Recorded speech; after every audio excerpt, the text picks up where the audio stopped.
Alrighty, my friends, today, episode 144 of the Money Peach podcast, I have America's franchise expert. She's America's top franchise expert. I have Kim Daly on the show, and we've never had anybody come on the show to talk about franchising. And to be honest with you, I'm a little naive to the franchise world. I didn't know what it was all about. So doing some research on this, I actually got really, really excited. And I didn't understand how many of my daily activities in my life, the places I go to in my life, are all franchises. And so I thought it'd be interesting to bring on somebody who is an expert in this field, because maybe you are somebody that's looking for the next thing or looking for something to add to your life to bring in income.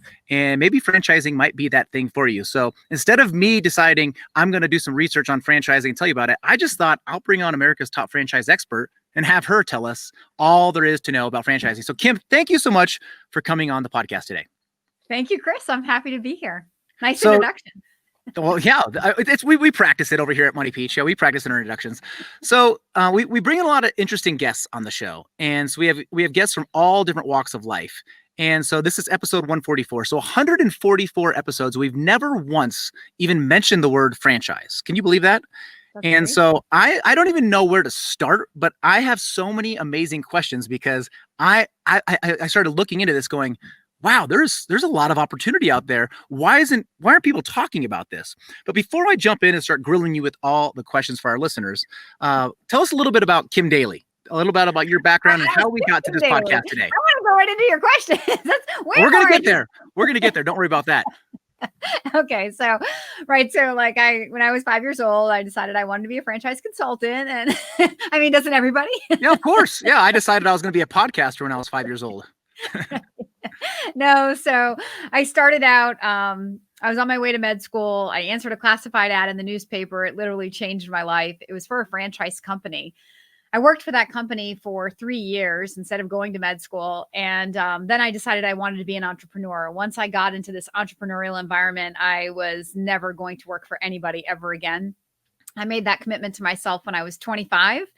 And I'm a lot older than that now, and I am completely unemployable. I'm 48 now, and completely unemployable. And really, that's why I love what I do, because I help other people realize that same freedom. So I owned my own businesses for about 5 years. And then I realized I needed systems. I needed processes. I wanted collaboration, like working solo as an entrepreneur, making everything up, reinventing everything. It's exhausting and it's a lot of work, and you sort of have to fly by the seat of your pants and like always be on. And I decided to come back to my franchising roots. And that is right around the time when Fran Choice, the company that I'm actually like a franchisee of, was getting formed. And I decided to jump in as a business coach, as a franchise consultant, learn that role. And here I am 18 years later, one of the top consultants in the country. I'm blessed to help so many people achieve their own dream to own their own business. Wow. So I didn't realize you've been around for 18 years in this business. So yeah, when I say I have America's top franchise expert on, I actually, this is you just back that up there. We have 18 years experience. So kind of a little bit of background here is, a lot of people that listen to this podcast, they're looking to increase their income. And so we've had side hustle experts come on. I've shared a lot of my story about starting my own business from the very ground floor, where there was no playbook, there was no support. It was just, grow it and figure out as you go. And obviously there's some coaching and some learning along the process. But one of the things I really like about franchising is your ability where you're not starting from scratch. Does that sound right what I'm saying there? That's exactly what you're doing. There's two parts to investing in a franchise. One is that you're buying, to use your words, the proven playbook. Mm-hmm. Somebody else has already gone out there and figured out how to make money, how to market to find those customers, how many of those customers you're going to need to build a positively cash flowing business. They can train you and support you and mentor you. So you're getting that proven playbook. And the second part of what you're buying or investing in a franchise is the second part of what I just said, which is the leadership, the mentorship, the coaching. So the idea that you're in business for yourself, but not by yourself. There's a team of people around you who've been there. And if they have weathered other economies or weathered we can't say other pandemics, but weathered other tough times, they have that endurance, they have that experience, that wisdom that can help them help you when it's your first time. And that is, you know, if you started a business from scratch, that learning curve that somebody else can give to you is pure gold. So one of the things when you're looking, when I started thinking about a franchise system, I think of businesses that I already know are franchises, and I think the majority of people out there, when you say like McDonald's or Dunkin' Donuts or the UPS store or maybe like Ace Hardware, those are obvious franchises. I think we all know there are franchises out there. And then if you go to do a quick Google search, it's like, oh, you want to get into McDonald's, $2 million, right? And so a lot of times I think for me personally, I think, well, if I was ever going to get into franchising, it's much easier for me just to go start Money Peach because I don't need $2 million to start Money Peach. And that's where it kind of ends. And I guess I was just so misinformed. So I think so many people who are thinking into franchising, maybe they don't realize the cost associated with it, the process. So that's kind of the where I want to go is I want to answer the questions that I have that I'm sure our listeners have as well, is starting off. I mean, let's just start off with the obvious question is, what kind of investment do people really need to have a franchise? I mean, is it $2 million across the board, or what does that look like? Yeah, it's a great question. And no, the answer is you do not need $2 million. There are franchise investments that are $10, $20, $30,000. And there, of course, there are businesses that are $2, $3, $4 million. And this is in fact part of why I have a business, is to help people. When people come to me, Chris, they're typically in a state of career transition, or sometimes they're investors, real estate investors, or just looking to diversify their portfolio, looking to diversify income streams. They're looking for an opportunity, many times even a way out of corporate America. So they're going to keep their job. I'll use your side hustle word, and maybe build a franchise business passively kind of in the background until they're comfortable the business can support their life. And so before I can ever get to presenting options to them, I need to get to know them personally, professionally, and financially by taking them through a process and gathering this data so that then I can use it to build their model. And part of that is a financial assessment so that we can have an intelligent conversation about what a comfortable and safe level of investment for them would be. So money buys options, like my car. So the more money you have, the more options you're going to have. But lower investments do not equate to lower returns. Like, that is a myth that I love to debunk. If you've checked out any of my videos or my website, you'll see that I love to call myself America's franchise myth busting woman or myth buster, because I love debunking all the myths. I travel the country. I speak to thousands of people every year. And there's a lot of the same myths about, how franchisors don't care about your success and all the fees you have to pay. And I love to just help. I love to take it all. I'll take all the criticism and all. It's like the tone in which those questions are asked, and then help people get it. So they're like, oh, I was so misinformed. So you said something there that just actually really got me thinking. So when you said the word passive, and to me, I had no idea that this could be a passive type investment. When I'm thinking franchising, I think of we have a mailbox at the UPS store. That's where I go and pick up our mail, and I see the owner in there 7 days a week. He's start to finish. So I'm thinking this is hard work. So the idea that someone could get inside a franchise passively, can you expound a little bit on that? Because that kind of that surprises me a little bit, and it interests me. Yes. So you have to invest in the right type of business. Again, this is why I have a business myself, to help lead people to those kind of businesses that actually do work when the owner is not there.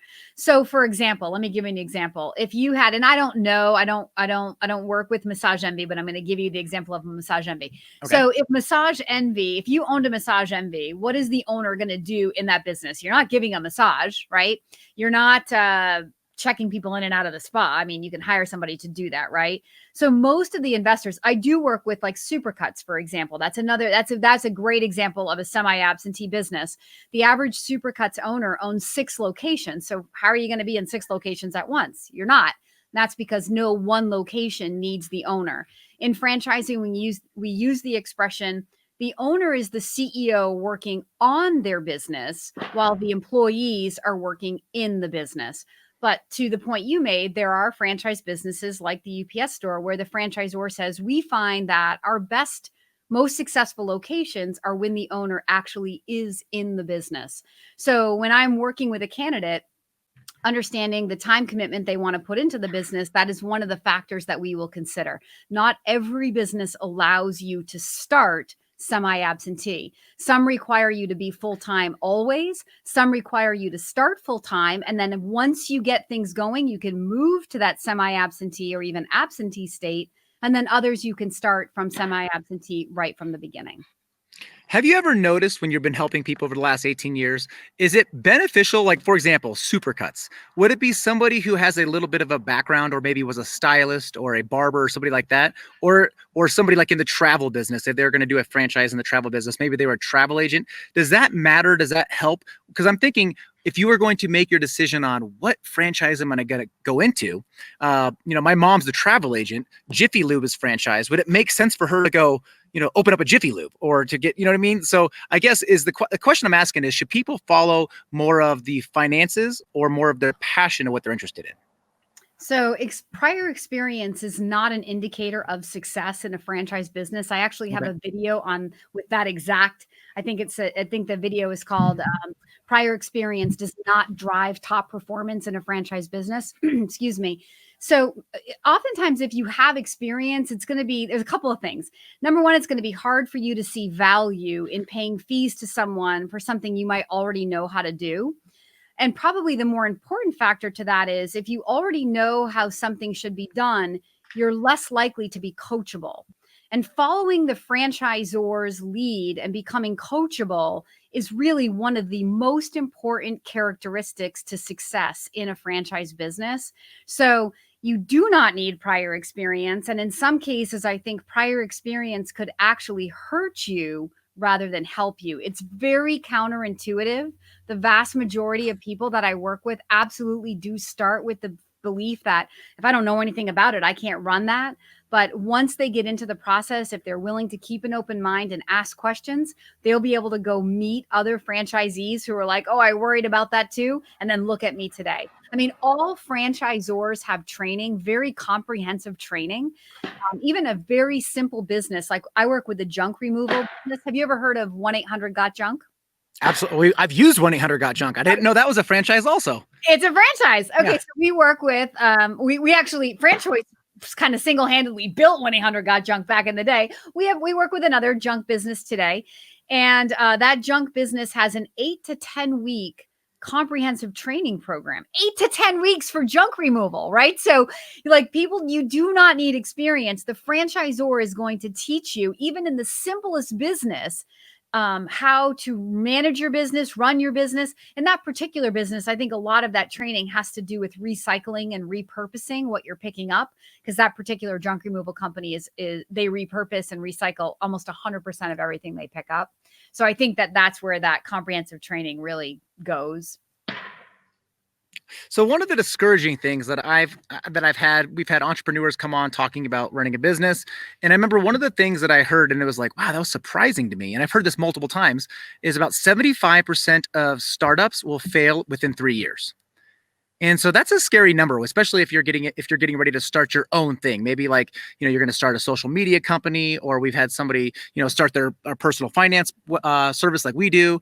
What are the, do you know the off the top of your head, maybe not the exact numbers, but how is that working in the franchise world? Because I just start thinking about the franchises you just said, and I don't see a lot of these shops around my neighborhood that are franchise closing down. I feel like it's a model that's lasting longer than 3 years as far as startups. Do you have any kind of information on that? So if somebody was thinking, should I come over here and start my own business, or should I maybe do something in the similar field, but maybe do a franchise and have the support? Chris, it's such an excellent question. And that's exactly the value proposition, right? That we're buying down the learning curve and we're mitigating the startup risks. So you're right. The staggering failure rate of entrepreneurship is very risky. But in franchising, that is not a statistic that we own. Every business that I would help somebody explore has to disclose their success and or failure rate in what's called a franchise disclosure document. So this is a legal document that the Federal Trade Commission mandates any business operating as a franchise must produce, and it has to be refiled annually, sort of like the prospectus of a stock, right? So Okay. and a potential investor is entitled to really full disclosure about the history of this brand, the founders, any numbers that, any fees they're obligated to pay, but the success and or failure rate is also disclosed in that. So most of the businesses I work with have success rates, to your point, in the high 90s. But I mean, I don't want anybody to misconstrue it as an earnings claim. Like, certainly if you're looking for the success rate of a particular franchise, you should turn to their franchise disclosure document. That's where you would find that information. So I'm gonna move into a little bit of how our listeners or people watching this can work with you, because I think it's a really cool model what you have. The way you have it set up, I like it's very little risk involved, which I think it's always good to mitigate risk. But before I jump into how people can get to know more about franchising and working alongside you with franchising, what is like I want to see like the plus and minus, the good and the bad. So I always say that, with every investment, there's inherent risk. With any opportunity, there's inherent risk. If the opportunity is really good, the risk is usually really high. If the return on investment is really, really high, then the risk is going to be really, really high. It's risk reward, right? This goes back to fifth grade. So to start off here, we all have this thing called an avatar in the business world. And so in your world, who's like the perfect avatar or the perfect scenario for you who do you get excited about when you sit in front of somebody that's getting ready to jump into the franchise world and you're like, oh my gosh, this is perfect? Who's that person? I love anybody that has the dream to own a business. I mean, most of the time though, in order to really change your life, you have to have some sort of driving motivation. So people who are in career transition, who've already lost their job and now they're looking for the next hurrah, and they've felt the pain of being severed from their job and they think, gosh, I don't really want to go back and risk getting laid off again. That's a great candidate for me. Investors who are real estate investors are great candidates for me. People that are into infinite banking are great candidates for me. Just again, it depends. I love anybody that has the dream to want freedom and want to build income that they own and control. Is that good? I mean, anybody who wants to learn about franchising, really. What about what kind of time commitment should people be looking at? Because again, I heard the word passive earlier, but I know there has to be some kind of time involved. But does it depend on the franchise the franchise you're looking at, or the learning part? What kind of time commitment should people be looking at, especially if they're going to be working with you? Well, to explore a franchise, I can have somebody competent and confident to say yes to the business in about 6 weeks. So it's about a 1 to 2 month process from start to finish to get you to a yes. Certainly, if you're going to figure out that you can't afford the investment, or franchising really isn't the right thing for you right now, we're probably going to figure that out together in the first 1 to 2 weeks of working together. So that was the first question. And then the time commitment in terms of owning a business will just depend on the business and then, of course, on the owner.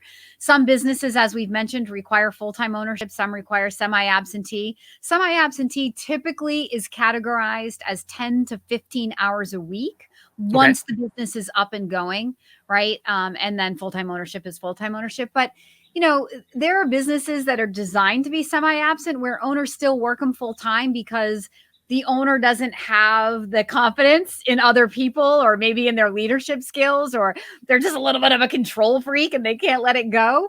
And then there are other businesses that really, require full-time ownership, but the owner is so efficient in what he or she does that they figured out how to lower that full-time commitment to 20 or 30 hours a week and still maximize their return. So it's so success in a franchise is like anything else. It comes back to the owner, and to the point you were asking before about, the potential downsides. Well, the downside is failure. I mean, you can fail in a franchise, right?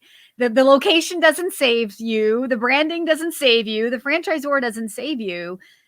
Success and failure are owned by the franchisee, by you, the potential investor. And so, again, this is another point why I have a business, is to help you while you're doing your due diligence to really make sure that you're thinking through what drives top performance. Many of my candidates come to the process more focused about failure, but we only get what we focus on. So it's an infinitely better question and way more inspiring conversation to go find the top performers in any franchise business and really understand how they think, what they're focused on, what they're doing to drive that result, because success leaves clues. So we want to role model what those people have done, to follow the people or to talk to the people who it hasn't worked out for. Number one, all that does is validate to the fear that everybody already has and probably will crush your dream unnecessarily.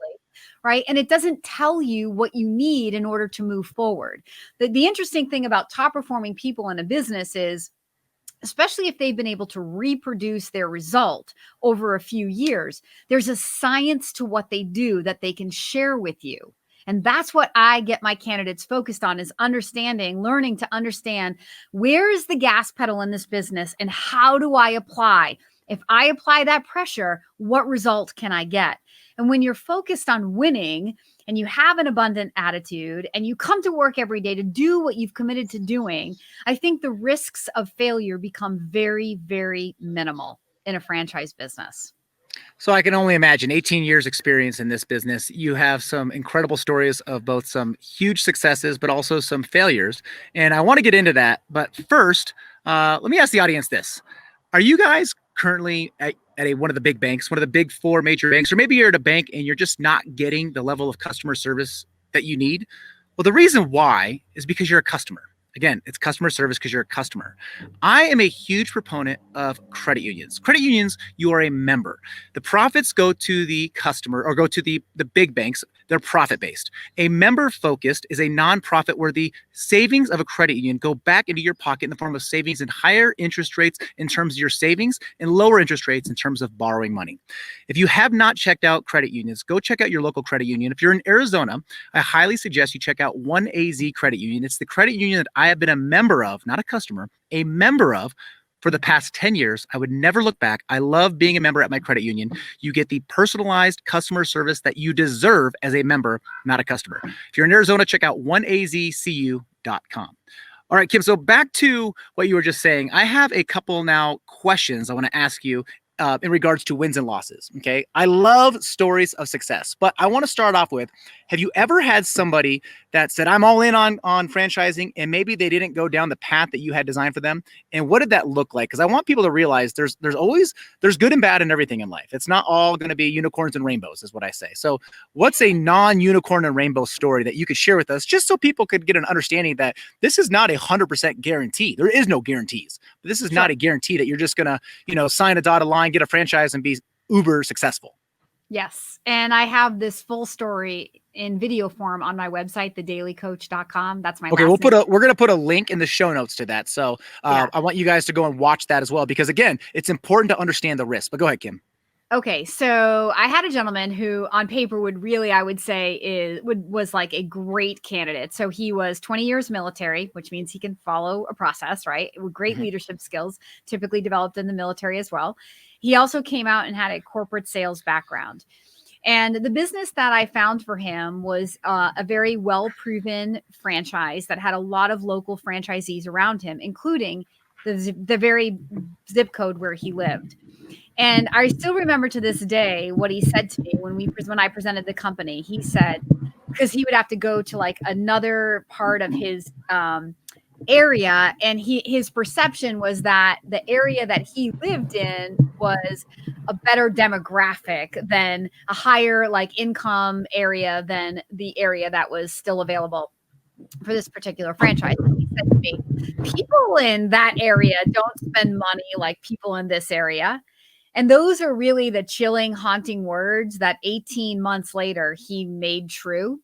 So he ended up saying yes to the franchise. And then 18 months later, the franchisor called me back and said, do you want to resell his territory? And of course, I knew that it was not the franchisor's fault why he was not successful, because this is and it was and still is one of the biggest franchise brands in America.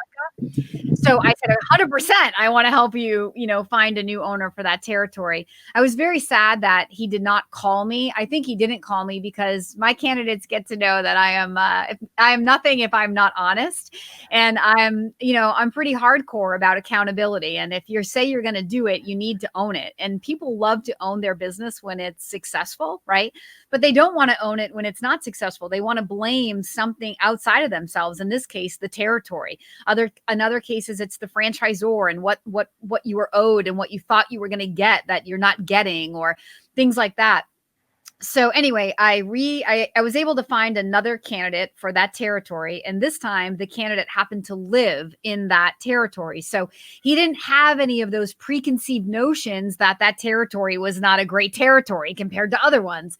That guy went on to become Rookie of the Year in the same territory that the first guy would have told you was why he couldn't get a positive result in the business. So it clearly shows you that there's so much more that goes into success than territory, branding, franchising. The mindset of the owner is one of the most critical factors to success. But Chris, I mean, isn't that true about anything we do in life? Absolutely. So I have to ask you, and you could say, no, I can't tell you that. But as you were talking, I started wondering who was, what franchise was it? Are you allowed to say? CertaPro Painters. Okay, I've heard of CertaPro. Again, I didn't know that was a franchise. This is blowing my mind because there's all these companies out there that I've actually used. Had no idea it was a franchise. Okay, so I like the story of someone being Rookie of the Year, but I also like you just sharing that here's what happens when you don't follow through. Here's what happens when you don't have the mindset. You just don't just jump into things, especially when they're big life decisions like this. But I know, Kim, there's somebody listening right here, and they don't know where to start. I have somebody in my mind right now that I know they're kind of in a transition, and I know that they're going to love listening to this, and they're going to be wondering, I just don't know where to start. I'm excited, but I'm nervous. I don't know what field I should go in, but I want to pursue this. And so I really think it's cool how working with you, how simple it is, but how risk-free it is. So if somebody were to, get off this show right now, get off this podcast, and I'm going to have links to where they can get in contact with you. What does that process look like? Because I think it's really interesting. Okay, so first of all, Chris, it's entirely free. Nobody ever. Say that one more time. Entirely what? It's entirely free. You don't pay me any money. So that's huge, right? Because everything in this world costs money. So when I heard that the first time, I'm like, whoa, that perked my ears up. Okay, so I'm going to say this one more time. Kim just said working with her is entirely free. All right, now someone's going to say, I don't get it. So how? Continue. Right? Okay, so I don't work for free. It's just free for my candidates. So I'm like a recruiter for franchisors. That's the easiest way to think about it.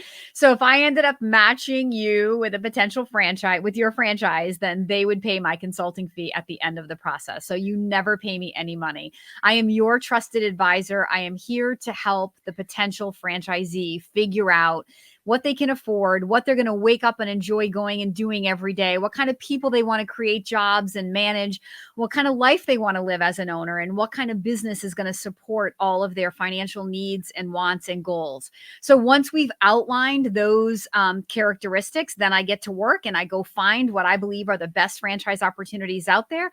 I come back and I make an introduction. And in fact, I equate the whole franchise due diligence process to a courtship leading to a marriage. Because like I said at the beginning, Chris, we are buying a partnership. That's what we're investing in. And so when people work with me, the dating relationship starts with a blind date. So we're going to do some speed dating, and I'm going to become your dating coach, and I'm going to teach you how to play the field and use franchisors. And it'll never be awkward for you because I'm going to do all of the breakup work. I'm going to tell you when it's time to go meet the crazy in-laws and the crazy family, which are the other franchisees. So I'm the resource to really understand how to buy any franchise. I'm the place people come to vent their frustration, to be honest about their fears and concerns. I help them with financing, figure out how you're going to finance your business. I help them go through the legal documents. I'm not an attorney, but I help them understand from a high level kind of how to position that franchise disclosure document and to use it as a tool that will aid your process rather than hinder your process. So that is my role. And as I said, it's entirely free. And people work with me for about 1 to 2 months. So let me get this straight. Just want to recap this for our listeners. So working with you is free. If they decide to move forward with the franchise process, they don't then pay you. The company that they're franchising with pays you a commission or pays you your service fee or whatever that is, correct? Correct. Okay, so the way I'm looking at it, and tell me if I'm wrong here. So if I'm looking into getting into a franchise, I like the idea and I want to move forward with it. I can do this 100% on my own with nobody to help me. Nobody has any experience. I'm just going to wing it. Or I can work with you, who has 18 years experience, who has had success stories, who have seen people do the wrong things, and it still costs me the same. Exactly, Chris. I couldn't have said it better myself. Thank you so much. So, I mean, think about this for a second. It's like, let's say you want to get in shape. I'll use that example right there. And so you go to the gym and they say, you can go over there and work out and figure it out on your own. It's your first time ever in a gym, or you can come over here and you can get a personal trainer. It costs the same. I don't understand why anybody would not want to go down the path with working with a franchise coach like yourself. So, I mean, I always look at what's the opportunity, what's the cost. The cost really is on the franchise, and I understand why they're paying you. And tell me if I'm wrong here. The franchise is looking for high quality people because they want their businesses to succeed as well. So They know if they have a coach that's going to lead them in the right direction, they're going to get a higher quality candidate. You got it. 100%. Yep. And when you work with someone like me, I mean, I have a great reputation for 18 years. I deliver high caliber people who are qualified, they're motivated, they know what questions to ask. So the franchisors see your name attached to Kim Daly and they are going to roll out the red carpet for you. You're not going to get like the junior salesperson. You're going to get like the director of franchise development because they know that you have a much higher chance of becoming a business owner if they can, show you their opportunity and build a great relationship with you. So I want people to take the next step who are looking into franchising. So what is the best way to get in contact with you? My website, thedalycoach.com. That's my last name, Daly. I have a library of videos that will debunk myths, that will educate you about fees, I have video interviews with franchisees that I place to tell their amazing life-changing stories that will inspire you, make you cry, that will make you feel like, wow, that person hopefully that person sounds just like me. Mm-hmm.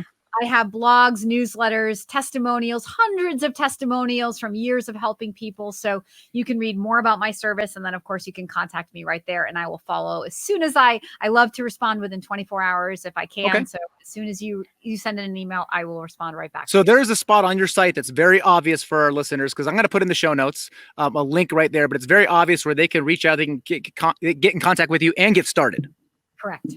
Okay, so guys, that's going to be moneypeach.com/session 144. That's moneypeach.com/session 144. Anything that Kim mentioned in this episode, the video she's talking about, her website, how to get in contact with her, the blogs, all the things that we talked about are going to be moneypeach.com/session 144. Okay, Kim, we're wrapping up here. I want to say thank you so much. I am just so, as you could tell, I'm so intrigued by all of this. That's why, we get a lot of great guests, but sometimes you get a guest where I'm like a little kid in a candy store. I get so intrigued and I want to ask you all these questions. So I appreciate you being such a good sport and let me probably cut you off a few too many times to ask you some questions, but I'm interested.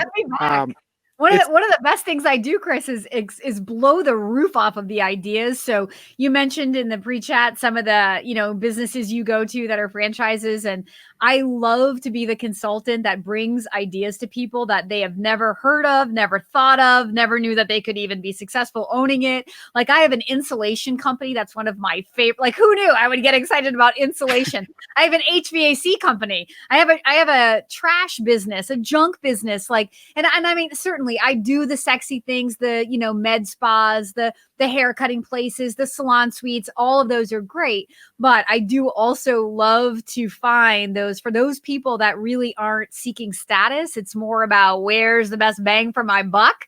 And and they love service, reoccurring revenue, low fixed costs, all the things that really keep owners frustrated and up at night. I love to find those businesses that have really strong leadership and culture that can deliver in some of those spaces that people would never think of as a potential franchise.